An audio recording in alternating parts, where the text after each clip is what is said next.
Hola, esto es Radio Sefarad y estas son las noticias presentadas por Jorge. Está de nuevo con nosotros. ¿Qué tal? ¿Qué tal, Alejandro? Vamos con los titulares de hoy. Ola de atentados en el mundo árabe.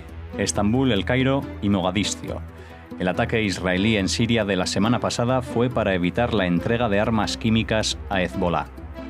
Acuerdo de Israel, Grecia y Chipre sobre un gasoducto hacia Europa para reducir la dependencia del gas ruso.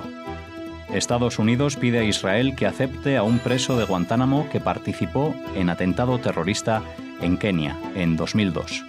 Tras las noticias volveremos con la agenda cultural. Ahora vamos a hablar de este pasado fin de semana en el que al menos 3 atentados terroristas sacudieron el mundo árabe, aunque cada uno de ellos con características particulares.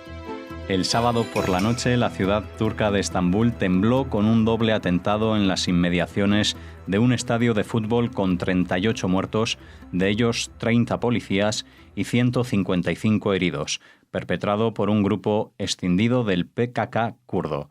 El domingo fueron 25 los muertos y 49 los heridos en El Cairo en un atentado contra la catedral cristiana copta mientras se desarrollaba una misa en su interior, sin que hasta el momento se haya reivindicado el ataque, que se produce 2 días después de la muerte de 6 policías en otro ataque con bomba cerca de las pirámides de Giza, en el oeste de El Cairo. Además, el lunes por la mañana murieron en la capital de Somalia una veintena de civiles por un atentado de la milicia Al-Shabaab. De este modo, el yihadismo se suma al atentado contra cristianos y al terrorismo nacionalista kurdo en un escenario cada vez más problemático ante la previsible expulsión de Daesh de la zona. Bueno, el escenario se está volviendo más problemático. Aquí la noticia lo dice por la previsible expulsión de Daesh de la zona, aunque hemos oído en las noticias hoy que si bien hay, por ejemplo, las victorias de las fuerzas del presidente Assad reconquistando Alepo y también de Mosul, llegan buenas noticias, digamos, en el sentido de derrota a Daesh. Por otra parte, pues hemos oído que este grupo ha reconquistado la ciudad de Palmira, aquel sitio tan famoso por sus excavaciones arqueológicas, la presencia romana en Siria. Pues todo esto se suma y se mezcla, porque como decíamos en la noticia, son 3 atentados que ocurren al mismo tiempo, todos con una intensidad trágica de más de 20 heridos, más de 20 muertos en todos los casos, pero cada uno de ellos con unas particularidades muy distintas de las demás, porque en un caso, por ejemplo, el de Somalia sí que se podría atribuir al terrorismo que más hemos estado viendo últimamente, el yihadista, ¿no? Y un grupo Al-Shabaab, que ahora está vinculado a Daesh, pero antes lo estaba Al-Qaeda, que actúa de esta manera contra la población. Pero por otra parte, por ejemplo, lo que ha sucedido en Estambul es un típico atentado nacionalista kurdo, aunque ha sido condenado por el partido kurdo que participa en las elecciones democráticas en ese país. Sí es una escisión del PKK kurdo y actúa básicamente, aunque tenga daños colaterales evidentes como en este caso, actúa básicamente contra representantes del gobierno. En este caso era un camión de policías que estaban siendo desplazados a un estadio de fútbol que acababa de jugar su partido, y entonces el principal objetivo eran estos policías. De ellos 30 son los muertos, pero también han habido muertos que no eran policías y por supuesto la gente que hay alrededor. Esto fue un doble atentado porque primero hubo un coche bomba que estalló liada al lado del autobús, y luego el propio terrorista que explosionó a distancia la bomba del coche, pues se acercó a la multitud que se había congregado y allí se hizo explotar él mismo. Y el tercer atentado, que es el del Cairo, pues que tiene unos tintes religiosos distintos a los que protagoniza en general Daesh, porque es un atentado contra la minoría cristiana en Egipto, que es el cristianismo copto, y tuvo lugar dentro de la propia catedral durante la misa, con lo cual pues tiene unas connotaciones incluso distintas, aunque también, o sea, en el atentado de Somalia han muerto muchos musulmanes, en el atentado de Estambul han muerto turcos que son musulmanes, pero que el objetivo no era matar musulmanes, sino matar turcos por el hecho de ser turcos. Y en el tercer atentado, en el de El Cairo, sí que la intención era matar cristianos. Entonces aquí se están mezclando los elementos que conforman lo que nosotros muchas veces llamamos la guerra civil musulmana, aunque el periodismo no lo tilda de esto, porque evidentemente aquí hay un componente muy importante de esta lucha interna dentro del mundo musulmán entre distintas facciones que pueden ser suníes y chiitas en la mayoría de los casos, pero a veces se esconden también distintos elementos como el nacionalismo kurdo frente al estatal turco o la guerra contra otras religiones, como en este caso los cristianos. El ataque israelí contra una base aérea en las afueras de Damasco la semana pasada tuvo como blanco un convoy de armas químicas destinadas al grupo terrorista chií libanés Hezbollah. Una de las figuras más representativas de la oposición siria expresó que los milicianos de Daesh, Hezbollah e Irán continuarán avanzando sobre la frontera sirio-israelí mientras el presidente sirio Bashar al-Assad permanezca en el poder.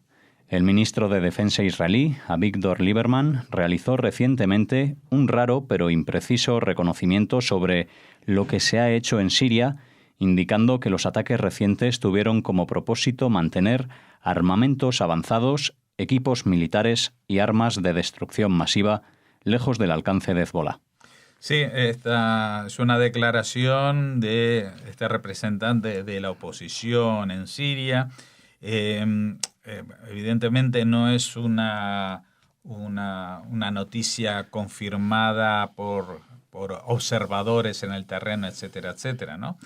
Pero sí que da mucha lógica a que se haya producido este ataque en territorio sirio bajo la cobertura aérea de Rusia y que Rusia no haya respondido. Esto parece pertenecer a este tipo de acciones que Rusia, o mejor dicho, Putin, permite realizar a Israel cuando tiene la certeza, e incluso también la tendrían los rusos, de que lo que se está entregando a Hezbollah no son armas para combatir en Siria, ni siquiera son armas normales, sino que son armas de destrucción masiva, como en el caso de estas armas químicas. Y uno dice, y uno piensa, y uno recuerda que hace 2 o 3 años, creo recordar, no recuerdo la fecha exacta, el Premio Nobel de la Paz se lo dieron a la Agencia de Naciones Unidas para el Desarme Atómico, Químico y Bacteriológico. Y esta agencia se encargó de revisar los arsenales de Siria y declarar que allí ya no había armas químicas. Pues mira tú por dónde, no solamente que las hay, que hay denuncias reiteradas de ambos lados de la utilización de armas químicas, sino que incluso se las pasan a otros grupos, con lo cual las armas químicas no sé si serán las que ya estaban almacenadas o que se siguen produciendo en cantidades suficientes para transformarse en un convoy que se traspasa a un grupo que la prensa española sigue llamando milicia, pero que no es más que un ejército de terroristas como es Hezbollah. Así que habrá que estar con ojo avizor, pero ya sabemos, estas operaciones Israel no las reconoce, pero todo el mundo reconoce en ellas la acción de Israel y en este caso pues se ha sumado a ella la boca chancla, como se dice en España, del ministro de Defensa israelí, Avigdor Lieberman, que ya era conocido por esta prodigalidad en las palabras cuando era ministro de Relaciones Exteriores y sigue dando pistas de cosas que no se deberían decir, o por lo menos que el gobierno no dice nunca, y entonces no entendemos muy bien por qué él dice lo que se ha hecho en Siria, porque evidentemente si no ha participado Israel no se ha hecho nada, y si ha participado pues también no estaría de más reconocerlo. Los ministros de Israel, Grecia y Chipre se reunieron en Jerusalén y acordaron impulsar un gasoducto hacia Europa que quiere reducir la dependencia del gas ruso. Ministros de los 3 países acordaron celebrar una reunión conjunta sobre el tema con Miguel Arias Cañete, comisionado de la Unión Europea para la Acción Climática y la Energía. Según las estimaciones actuales, el costo de un gasoducto para el noroeste de Grecia y de allí a Italia y Bulgaria será de 5,7 mil millones de dólares y será económicamente rentable. Si se descubren campos de gas adicionales en Israel, el gasoducto será aún más valioso. Además, los tres países han acordado reforzar la cooperación mutua en caso de desastres naturales, como el ocurrido últimamente en Israel con un gran incendio.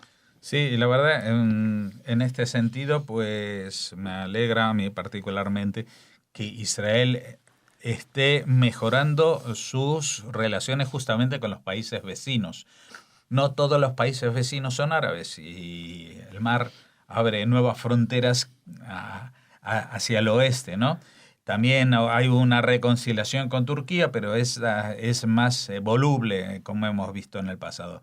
Pero tanto Grecia como Chipre son países para los cuales estos descubrimientos de yacimientos frente a las costas de Israel, de unas caudales enormes, de unas reservas enormes de gas natural, pues han sido y supondrán una gran oportunidad para el desarrollo, porque no olvidemos que el gas pues, puede suplir a los combustibles fósiles en muchísimas industrias y también evidentemente servirán para abastecer para los inviernos en Europa.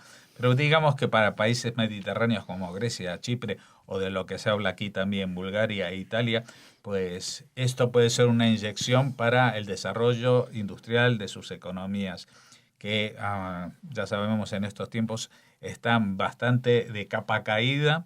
Y también esto sucede justamente cuando países como Grecia pues tienen gobiernos que son de izquierda, lo cual no vincula la política exterior con los prejuicios ideológicos de otras secciones de la izquierda europea.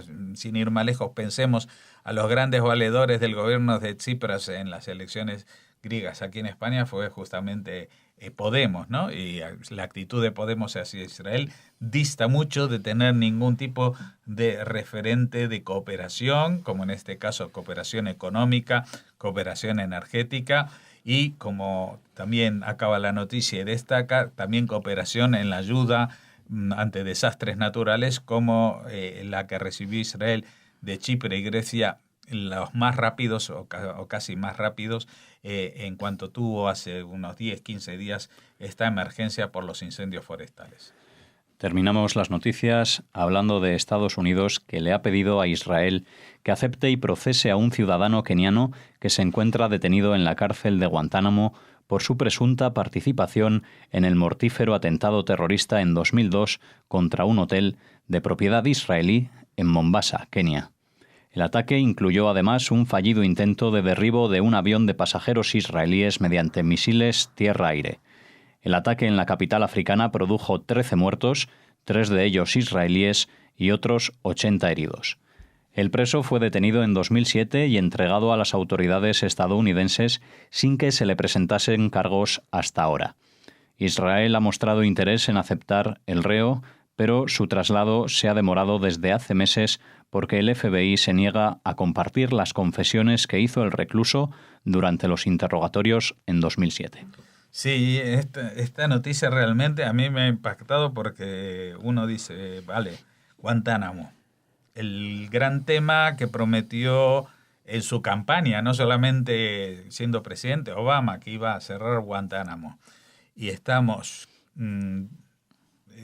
8 años después y Guantánamo está que rebosa de personas detenidas en situaciones jurídicamente totalmente ilegítimas, porque nadie los está acusando formalmente de nada, no pertenecen no están sometidos a la ley de ningún país más que la del ejército de Estados Unidos, que los tiene ahí detenidos. Y claro, uno suponía que Guantánamo se creó por la guerra de Irak y de Afganistán con los yihadistas que han detenido entonces, pues resulta que este hombre, por ejemplo, es un keniano que no estaba, que ni siquiera se fue a pelear a Irak o a Afganistán, a sitios donde estaba Estados Unidos, sino un keniano que actúa en Kenia y que no sé muy bien por qué, pues las autoridades de Kenia se lo regalaron a los americanos los americanos seguramente sacaron de él una información muy importante, pues si no, no creo que lo tendrían ellos aquí cuidándolo en Guantánamo durante tantos años, con los costes políticos que ello supone, aparte de económicos, ¿no? Recordemos, el atentado fue contra, en esa época, Israel se empezaba a abrir a un turismo, a una forma de turismo que antes no podía realizar, hacia países de Centroáfrica o digamos del África Negra. Y uno de los principales países con quien tenía esta relación es Kenia, que es un país que no tiene mayoría musulmana, pero que sí que tiene una minoría que está muy radicalizada y que organizaron este ataque contra un hotel donde había muchos israelíes, pero en realidad de los 13 muertos solamente 3 fueron israelíes, 2 de ellos niños pequeños, o sea que el ataque fue realmente muy penoso en ese sentido. Y luego hubo algo realmente asombroso y que posiblemente solo lo recordemos los judíos o la gente que tenemos memoria para las cosas que pasan con Israel, ¿no? Porque yo creo que si no hubiera sido un desastre en cualquier otra compañía.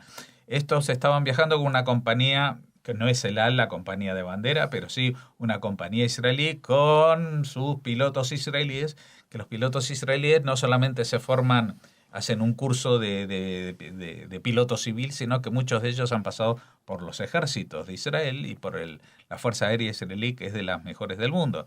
Pues este hombre con un Boeing percibió o apareció la alerta de que le estaban disparando un misil tierra-aire, un misil a un avión de pasajeros. Apenas despegó, no es que estaba a una altura como el que pasó en Ucrania, no, apenas despegó y hizo una maniobra y esquivó el misil con un Boeing. Es algo increíble, por supuesto que de esa manera salvó la vida de todos los demás. Y también, evidentemente, de eso ni siquiera Spielberg hizo una película, aunque hizo una película sobre alguien que hace un aterrizaje de emergencia en un río cerca del aeropuerto. Eso fue un hecho realmente asombroso, cómo logró evitar que murieran todos los ocupantes de ese avión. Bueno, ese preso, ahora los americanos quieren vaciar Guantánamo y se lo ofrecen a Israel. Se lo están ofreciendo a ese tipo, pero claro, Israel les dice, vale, nosotros no lo llevamos y podemos juzgarlo, pero decirnos qué es lo que habéis averiguado. No, eso no podemos, esto es cosa del FBI, que esto que lo otro. Entonces ahora esta misma persona no lo va a contar 2 veces. Es evidente que ya él da su caso por perdido. Y si sale de Guantánamo, es como aquel que dice de Guatemala en Guatapeor, de Guantánamo a una cárcel israelí de la que no va a salir, evidentemente, siendo un terrorista. Así que es muy raro esta sesión y es muy ejemplarizante del tipo de relaciones retorcidas que los americanos han tratado de entablar durante estas administraciones del presidente Obama con su principal aliado en Oriente Medio, que es Israel, sin confiar en ellos, ni siquiera 9 años después, los resultados de una investigación que atañe a lo que ha pasado no solamente con ellos en Israel, sino a la vinculación que este terrorista tenga con otros grupos que han atentado y que volverán a atentar en territorio israelí si lo pueden. Bien, pues aquí terminamos las noticias de hoy. Ahora hacemos una breve pausa, no se vayan, regresamos con la agenda cultural.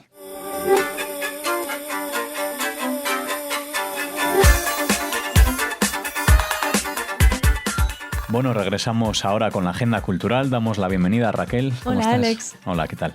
Muy bien, empezamos la semana con las noticias de los lunes, pero ya estamos en la agenda cultural del informativo, que comenzamos hablándoles de un acuerdo para promocionar conjuntamente Torremolinos y Lucena como destino del turismo sefardí. Ah, bueno, buenos destinos.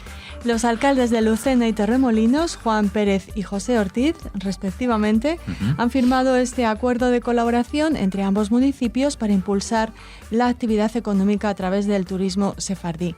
El acuerdo, que se firmó en el Ayuntamiento de Lucena con el vicepresidente de la Comunidad Judía de Madrid y presidente de la Comunidad Judía de Torremolinos, el vicepresidente de la Federación de Comunidades Judías de España, queríamos decir, y que es además presidente de la Comunidad Judía de Torremolinos, David Obadía, pues nace como un primer punto de encuentro entre dos ciudades que a partir de ahora trabajarán de forma conjunta en la promoción de la cultura sefardí como elemento generador de riqueza, no solo económica, sino también cultural, ¿no? Bueno, pues muy bien, Lucena-Torremolinos, Torremolinos-Lucena, ese acuerdo firmado, nos alegramos de escucharlo y que vaya muy bien y que toda esa programación que combinen pues sea un éxito. Claro, se preguntarán que por qué Lucena y por qué Torremolinos. Bueno, Torremolinos cuenta con una numerosa comunidad judía y no solo de origen español o nacidos en España, sino hay también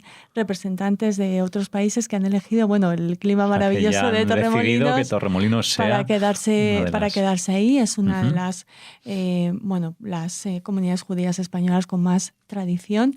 Y Lucena, pues ya saben, la perla de Sefarad, no les tenemos que hablar del glorioso pasado judío de esta localidad. Bueno, pues estupendo. Cordobesa. Sin duda hemos hablado mucho de Lucena y seguiremos haciéndolo, sin duda. ¿Con qué seguimos, Raquel? Pues nos vamos a Praga, uno de sus lugares más emblemáticos. El cementerio judío de Praga. Seguro que muchos de nuestros oyentes lo han visitado, lo han recorrido. Bueno, pues ahora se nos va a permitir, gracias a la digitalización de este cementerio, conocer un poco mejor su historia y cómo se estructura y cuántas digitalización lápidas. Estamos hablando de las lápidas. De las lápidas. Sí. Vale, o sea, podremos movernos a través de ese podemos cementerio. Conocer quiénes están enterrados las ahí. Lápidas, no el entorno, ¿no? No, 12.000 lápidas incrustadas de forma desordenada, ya saben, en un reducido espacio, detrás de las sinagogas de Clausen y de Pincas, ambas del siglo XVI, se digitaliza para otorgar nombre a cada una de las personas enterradas en este cementerio. Más de un siglo después de dejar de utilizarse, el Museo Judío de Praga, que es la entidad que gestiona el cementerio, se ha propuesto ordenar el desorden de las lápidas, que en algunos casos corresponden a tumbas que se encuentran hasta 4 capas de profundidad del propio cementerio. El historiador de la comunidad judía praguense, Daniel Polakovich, ha comentado que al menos 30.000 personas están enterradas en este lugar, que tiene una superficie de apenas 1 hectárea, que nos habla un poco de la estrechez del barrio judío. Impresionante, sí. Cuando se empezó a utilizar este cementerio. Estamos, ha dicho Polakovich, en medio de un plan geodésico digital. Se trata de una documentación fotográfica completa. Explica además que se controlan las transcripciones de las lápidas y de todo ello surgirá una base de datos de los difuntos que será accesible en una página web. Comentarles que, por ejemplo, no solo se obtendrá información sobre las personas enterradas ahí, sino también sobre sus padres y familiares, porque muchas veces se esculpían en las lápidas este tipo de información. Así que la base de datos ascenderá a unas 100.000 personas. Este es el cálculo que realiza este historiador de la comunidad judía de Praga. ¿Quién está enterrado ahí? Pues, por ejemplo, el rabino Low, ya saben, el creador del mito del golem. Y es lo que les decíamos, pues uno de los lugares más fotografiadas de Praga, y este cementerio en concreto atrae a 600.000 visitantes de todo el mundo. Bueno, pues cada año, pues casi nada. Será una buena forma también de aquellas personas que quieran buscar, ¿no?, en la historia o de sus propios antepasados, saber si están ahí enterradas. Muy bien. Y seguimos con una noticia súper fresquísima, porque se acaban de conocer los nominados a los Globos de Oro. Ya estamos llegando a los Oscars y tenemos los Globos de Oro ya. La antesala de los Oscars. No ha habido suerte con la película española, con la película de Almodóvar, con Julieta. No ha accedido a estar entre las nominadas, pero sí podemos felicitarnos porque están Natalie Portman y Ryan Gosling. Entre los nuestros. Así que Natalie está nominada por su papel en Jackie, en esta película de drama chileno-estadounidense dirigida por Pablo Larraín y protagonizada por una Natalie Portman en estado de gracia. No en vano ha ganado ya el premio a la mejor actriz en los Critics' Choice Awards. O sea, los críticos la han elegido como la mejor. Y esperemos que tenga suerte en los Globos de Oro, donde podemos verla en el papel de Jackie Kennedy Onassis en los días en que era la primera dama de la Casa Blanca y su vida tras el asesinato del presidente Kennedy en 1963 en Dallas. Y en cuanto a Ryan Gosling, pues decirles que está nominado a Mejor Actor de Comedia o Musical por la película La Ciudad de las Estrellas, La La Land, que es una de las favoritas en las nominaciones a estos Globos de Oro, y reúne 7 nominaciones. Bueno, pues casi nada. Pues muy bien, tenemos a dos nominaciones ahí en la comunidad. Y luego, muy bien. Si me lo permites, Alex, pues felicitar a Meryl Streep, mi actriz preferida, porque le van a otorgar el premio Cecil B. DeMille y está inolvidable. Merecidísimo, sin duda. No es judía, pero está inolvidable en películas como La decisión de Sophie o la miniserie Holocausto, que para mucha gente significó el primer contacto con la representación de la Shoah, ¿no? Bueno, pues me uno a las felicitaciones porque es sin duda una gran actriz. Y suerte para Natalie y para Ryan. Eso es. Pues nada, Raquel, muchas gracias y mañana volvemos con las noticias y la agenda cultural contigo. Hasta mañana. Hasta mañana.